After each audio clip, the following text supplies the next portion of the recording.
I'm Jimmy Johal, and I was born and raised in Kamloops. My wife and I raised our 3-year-old son here. I went to school here at TRU when it was UCC.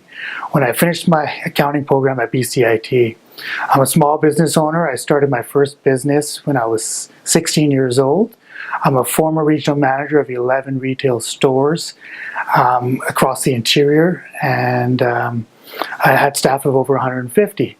At one time, I was the youngest licensed builder in Kamloops, and I'm the type of guy who has the education, the experience, and the life experience to listen and get things done. I want Kamloops to be safe, healthy, and thriving for everyone.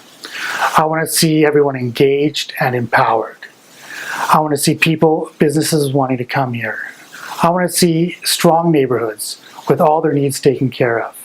This means we need a change of culture at City Hall so that it's smarter, more responsive to the needs of everyone, including people, businesses, and neighborhoods. This demographic is key to our success. We know students are mobile and they'll be moving to where there are opportunities. We need to do a better job linking local businesses and students together for employment and networking purposes. We need to provide all the amenities this group is looking for too. And for those who want to open a small business, we want to make sure we give them all the tools they need for startup and to succeed. Once we lose these students and the young professionals, they're usually gone for good. So keeping and retaining talent is one of my first priorities. And this is why I want to create a blueprint of economic development, and I want to make sure that this is a big part of it. We need a strong transportation system that's safe, that's affordable, and that works for everybody regardless what mode they choose.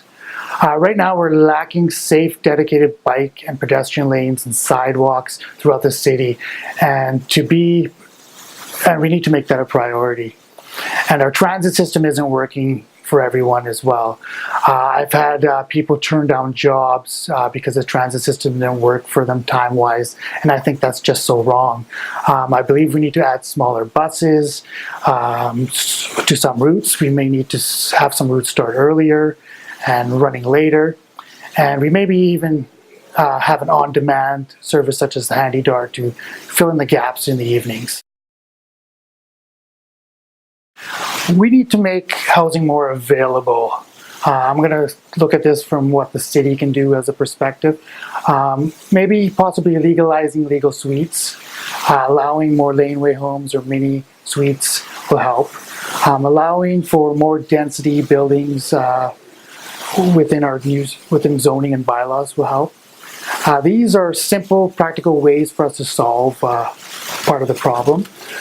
This would be one of the fastest and easiest tools we have available. Basically, we're allowing the private sector to build much needed housing. The biggest challenge will be dealing with growth. This is why it's important that we don't let any neighborhoods fall behind and start right now. Growth puts a lot of pressure on infrastructure and services, and we don't want to be playing that catch-up game during the growth process. That's why we need to be careful how we spend our taxpayers' money. I've had a lot of staff work with me. At one point I had about 150. I made it a priority of mine to get to know each staff personally and find out what motivates each person. Building this type of trust with the staff and supporting them in any way I could on and off the job during or after their employment with me was one of my proudest achievements.